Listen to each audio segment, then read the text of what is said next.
Doctor కావటమే మీ లక్ష్యమా? MBBS సీట్ల guidance కోసం తప్పక విచ్చేయండి మెగా ఎడ్యుకేషన్ మేళా. నమస్తే, నేను Keshav. Welcome to Suman TV. Tirumala వెంకటేశ్వరుడు కలియుగ దైవం, అలానే ప్రపంచవ్యాప్తంగా హిందువులకి ఆరాధ్య దైవం.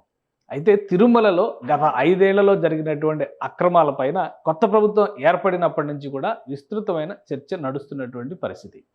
ఈ నేపథ్యంలో గత నెలలో ఒక ఎమ్మెల్సీ రాసిన లేఖ, దానిలో ప్రాథమికంగా జరిపినటువంటి విచారణ కొన్ని విస్తుపోయేటువంటి నిజాలని వెలుగులోకి తీసుకొచ్చాయి. ఫైనల్గా ఈ విచారణని కంక్లూడ్ చేసి విజిలెన్స్ అధికారులు ప్రభుత్వానికి సమర్పించబోతున్నారనేది సమాచారం. 1 కాదు 2 కాదు, తిరుమలకి సంబంధించిన 8 విభాగాల్లో 8 రకాల స్కాములు జరిగినట్టుగా సమాచారం ఉంది. అసలు ఎమ్మెల్సీ ఆ లేఖలో ఏం రాశారు, అలానే ఈ ప్రాథమిక అంశాలకు సంబంధించినటువంటి స్కాముల జాబితా ఏ విధంగా ఉంది, ఒకసారి పరిశీలించేటువంటి ప్రయత్నం చేద్దాం. తిరుమల అనగానే అందరికీ గుర్తొచ్చేది వెంకటేశ్వర స్వామి. అలాంటి వెంకటేశ్వర స్వామి సన్నిధిలో విస్తృతంగా అవకతవకలు జరిగాయనేటువంటి ఆరోపణ చేస్తూ భూమిరెడ్డి రామ్ గోపాల్ రెడ్డి ఎమ్మెల్సీ ఆయన ఒక లేఖ రాశారు గత నెలలో. ముఖ్యంగా పరకామణిలో, అంటే భక్తులు వేసినటువంటి కాసుల్ని లెక్కించేటువంటి పరకామణిలో కూడా అవకతవకలు జరిగినాయి. దాదాపు 100 కోట్ల రూపాయల మేరకు దుర్వినియోగం జరిగినట్టుగా ఒక సమాచారం ఉందనేటువంటిది. దాని సారాంశాన్ని కూడా ఆయన వివరిస్తూ ఈ లేఖ రాశారు. దీనిపైన సంబంధిత అధికారులు చర్యలు తీసుకునేటువంటి ప్రయత్నం చేయాలి. అలానే ఇందులో కీలకమైనటువంటి పాత్రధారిగా ఉన్నటువంటి సివి రవికుమార్ అనేటువంటి ఉద్యోగి, అతను మొదట 250 కోట్ల రూపాయల విలువైన ఆస్తుల్ని అతని నుంచి సీజ్ చేసినట్టుగా చెప్పారు. ఆ తర్వాత లోక్ అదాలత్లో తన తప్పుని అంగీకరించి ఆ మొత్తాన్ని కూడా మళ్ళీ టీటీడీకి ఇచ్చేసినటువంటి నేపథ్యంలో అతనిపైన కేసును కూడా ఉపసంహరించుకున్నారు. సో దీనిపైన పూర్తి స్థాయి విచారణ జరపాలనేది ఎమ్మెల్సీ రామ్ గోపాల్ రెడ్డి రాసినటువంటి లేఖ సారాంశం. దీనిపైన వచ్చినటువంటి ప్రాథమిక విచారణకు సంబంధించినటువంటి అంశాలు చాలా ఆసక్తికరంగా ఉన్నాయి. ఈ లేఖ తర్వాత ప్రభుత్వం 30 బృందాలతో కూడినటువంటి విజిలెన్స్ టీంని ఏర్పాటు చేసింది. తిరుమలలో వివిధ స్థాయిల్లో వివిధ విభాగాల్లో జరుగుతున్నటువంటి పలు అంశాలపైన ఫోకస్ పెట్టడం, దానికి సంబంధించినటువంటి ప్రాథమిక నివేదిక ఇవ్వడం అనేది దీని సారాంశం. ఈ క్రమంలోనే దాదాపు 8 స్కాములు వెలుగు చూశాయి. ఏమేమి ఉన్నాయి అందులో అనేటువంటి విషయాన్ని మనం ఒకసారి పరిశీలిద్దాం. ముందుగా శ్రీవాణి ట్రస్ట్కి సంబంధించినటువంటి నిధుల దుర్వినియోగానికి సంబంధించి అనేక ఆధారాల్ని ఈ ప్రాథమిక విచారణలో వెలికి తీశారు. ఈ ట్రస్ట్ పేరిట గత ప్రభుత్వం 4 ఏళ్లలో గత 5 ఏళ్లలో దాదాపు 1350 కోట్ల రూపాయలని వివిఐపీల దర్శనం పేరిట సేకరించినట్టుగా సమాచారం ఉంది. అయితే అందులో 1000 కోట్ల రూపాయలను మాత్రం వివిధ బ్యాంకుల్లో డిపాజిట్ల రూపంలో పెట్టారు. ఇందులో మిగతా మొత్తాన్ని 350 కోట్ల రూపాయలని వివిధ నిర్మాణాల కోసం ఖర్చు పెట్టినట్టుగా పేర్కొన్నారు. అయితే ఇక్కడ వచ్చినటువంటి విషయం ఏంటంటే, ప్రొసీజర్స్ అన్నిటినీ కూడా వైలేట్ చేస్తూ ఆల్రెడీ కన్స్ట్రక్ట్ అయి ఉన్నటువంటి టెంపుల్స్ని, అలానే నిధులని మళ్లింపు చేసుకునేందుకు కావాల్సినటువంటి ఏర్పాట్లు చేశారు. ఆ క్రమంలోనే నిర్మాణం పూర్తయినటువంటి టెంపుల్స్ని మళ్ళీ నిర్మించినట్టుగా రాసి ఆ డబ్బును మళ్లించారు అనేటువంటి ఆరోపణ ఇందులో చేశారు. అలానే 600 కోట్ల రూపాయలని ఉపయోగించి చౌల్ట్రీలు, అంటే సత్రాల నిర్మాణానికి కేటాయించినట్టుగా ఇందులో పేర్కొన్నారు. దీనికి సంబంధించి కూడా ఆల్రెడీ ఉన్నటువంటి భవనాలని కూల్చేసి కాంట్రాక్టర్లకు మేలు చేసేటువంటి ఉద్దేశంతో ఈ నిర్మాణాలు చేపట్టినట్టుగా ప్రాథమిక విచారణలో తేటతెల్లమైనట్టుగా చెప్తున్నారు. అలానే 60 కోట్ల రూపాయలని ఉపయోగించి ఎలక్షన్స్కి ముందర, అంటే ఎలక్షన్స్ ముందర జరిగినటువంటి క్రమంలో మరమ్మతుల పేరుతో దాదాపు 60 కోట్ల రూపాయలు కూడా దారి మళ్లించినట్టుగా ఈ ప్రాథమిక విచారణలో తేలింది. శ్రీవాణి ట్రస్ట్కి సంబంధించినటువంటి అంశం అయితే, దర్శనాల టికెట్లకు సంబంధించి మరొక పెద్ద కుంభకోణం తిరుమలలో జరిగింది అనేది ప్రధానమైనటువంటి ఆరోపణ. ఒక్క వైవి సుబ్బారెడ్డి టీటీడీ చైర్మన్గా ఉన్నటువంటి వ్యక్తి, ఆయన కేటగిరీలోనే 4 ఏళ్లలో 5 లక్షల టికెట్లు, దర్శనం టికెట్లు ఇచ్చినట్టుగా, అంటే దానికి సంబంధించినటువంటి అంశం ఇప్పుడు వెలుగులోకి వచ్చింది.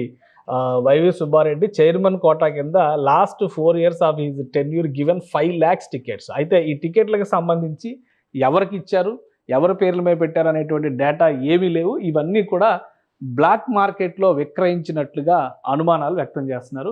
సో వీటన్నిటిని బయటకు తీసుకొచ్చేటువంటి ప్రయత్నం. వీరితో పాటు మరికొంతమంది, చెవిరెడ్డి భాస్కర్ రెడ్డి, మంత్రి రోజా, పెద్దిరెడ్డి రామచంద్రారెడ్డి, అలానే భూమన కరుణాకర్ రెడ్డి, వీళ్ళందరూ కూడా పెద్ద ఎత్తున ఈ బ్లాక్ టికెట్ మార్కెట్ని ఎంకరేజ్ చేస్తూ తమకున్నటువంటి అధికారాన్ని ఉపయోగించుకోవడం ద్వారా ఈ బ్లాక్ టికెటింగ్ చేశారు అనేది ప్రాథమికమైనటువంటి అంశంగా పేర్కొంటున్నారు.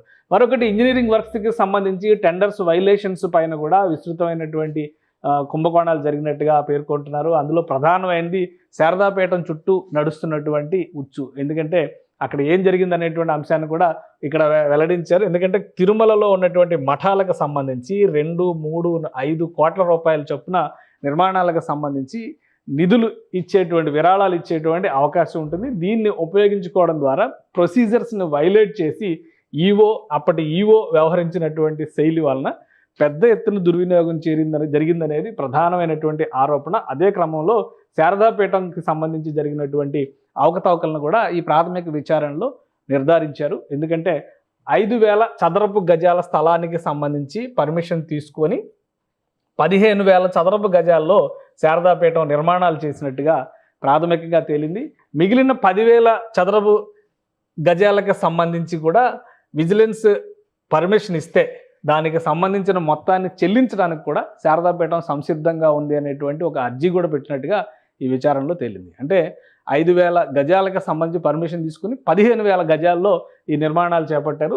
అదే తరహాలో కొన్ని అంశాలు, ముఖ్యంగా ప్రీ ఫ్యాబ్రికేటెడ్ కన్స్ట్రక్షన్స్ వంటి వాటిని, ఎందుకంటే తిరుమల కొండ నేల చాలా గట్టిగా ఉండి రాళ్ల మధ్యలో పునాదులు వేసేటువంటి క్రమంలో టెక్నికాలిటీస్ అన్నింటినీ కూడా పరిశీలించాల్సి ఉంటుంది. కానీ టెక్నికల్ అంశాలన్నింటినీ పక్కన పెట్టి ప్రీఫ్యాబ్ స్ట్రక్చర్స్ని కూడా ఇందులో ఇన్వాల్వ్ చేసేటువంటి ప్రయత్నం చేశారు. వీటి వలన భవిష్యత్తులో తిరుమల కొండపైన ఎలాంటి ఉత్పాతాలు జరిగినా కానీ బాధ్యత ఎవరు తీసుకుంటారనేటువంటి ప్రశ్న లేవనెత్తున్నటువంటి పరిస్థితి ఉంది. ఇక ల్యాబ్కి సంబంధించి క్వాలిటీ చెకింగ్ ల్యాబ్ని పూర్తిగా పక్కన పెట్టారు.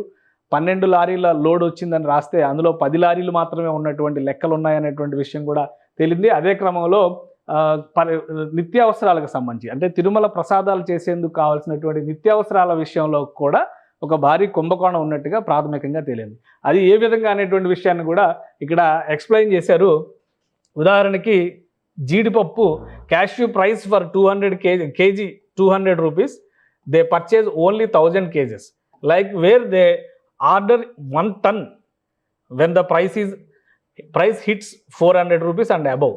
అంటే 400 రూపాయలు అంతకంటే పైన ఉన్నప్పుడేమో టన్ను జీడిపప్పులకి ఆర్డర్ చేశారు, 200 రూపాయలు మాత్రమే ఉన్నప్పుడు 1000 కిలోలు మాత్రమే కొన్నారు అనేది ఇక్కడ ప్రధానమైనటువంటి ఆరోపణ. అంటే తక్కువ ధరలో వచ్చేప్పుడు వాటిని కొనకుండా ధరలు పెరిగినప్పుడు కాంట్రాక్టర్లకి లేదా సప్లయర్కి లాభం చేకూర్చే విధంగా అక్కడి నుంచి నిధుల మళ్లింపు జరిగేందుకు ఆస్కారం ఉండే విధంగా నిత్యావసరాల కొనుగోలులో పెద్ద ఎత్తున దుర్వినియోగం జరిగిందనేది కూడా ప్రాథమికంగా నిర్ధారించారు. అలానే వీటితో పాటు ఈ మార్జినల్ కిక్ బ్యాక్స్, అంటే పెద్ద ఎత్తున ఇలాంటి కొనుగోళ్లకు సంబంధించి తీసుకున్నటువంటి నిర్ణయాల్లో ఈఓ ఆఫీస్ ఇన్స్ట్రక్షన్స్తోనే ప్రతిదీ జరిగింది అనేది మరొక ప్రధానమైనటువంటి ఆరోపణ.